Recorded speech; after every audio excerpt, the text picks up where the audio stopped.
But one who leaves his biggest, greasiest fingerprints all over this season is a man by the name of Coleman Francis. Francis is such a shockingly bad filmmaker that it actually borders on being art. If it wasn't so obvious that he is completely incompetent in all aspects of filmmaking, you would think that he was one of the greatest geniuses of experimental films in history. You probably think I'm joking here, but I'm not. What you have on display in his 3 films is someone who is challenging the ways of cinema in ways that the most visionary and inspired filmmakers would, except that rather than this being because of a bold new conception of how to shoot or edit films, of imaginative storytelling techniques and groundbreaking concepts in terms of structure, Coleman Francis makes films this way because he's simply too stupid to make them correctly.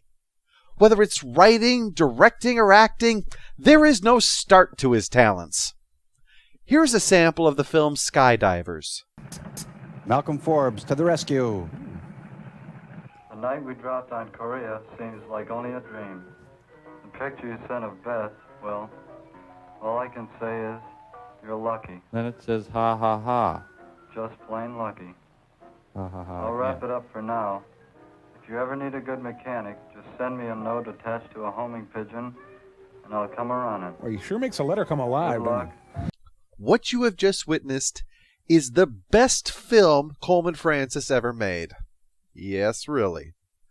The season wisely eases us into the thoroughly unpleasant world as seen through the eyes of Francis by starting with Skydivers and then waiting until nearly the end of the season for his first film, The Beast of Yucca Flats, featuring Tor Johnson as the titular beast.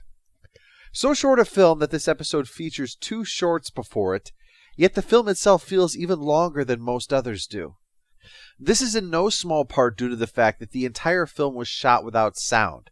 Instead of having on-location recording of the things that happened, Francis instead added sounds and voices in after the fact, meaning everyone who talks is either facing away from the camera, is off camera, or is just really, really far away.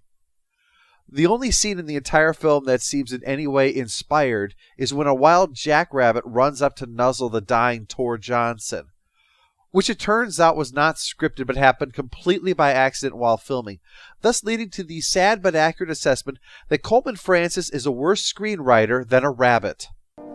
Hey, I got a man down over here. Can I get a medic? The Skydivers brings together some of the loves of Coleman Francis's life. Small aircraft, coffee, shooting at people from small aircraft, the fact that everyone in the world is a horrible excuse for a human being, and also small aircraft. A few interesting nameless characters at least spice up the movie a little bit, a dancing Amazon and a stereotypical Scotsman.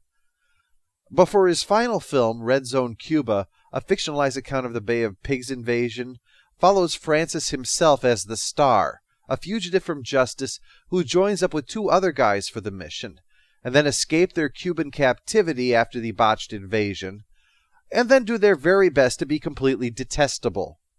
At one point, for no reason whatsoever, the trio decide to murder a restaurant owner by dropping him alive down a well and, in a scene that thankfully got cut from the MST3K version, raping the guy's blind daughter.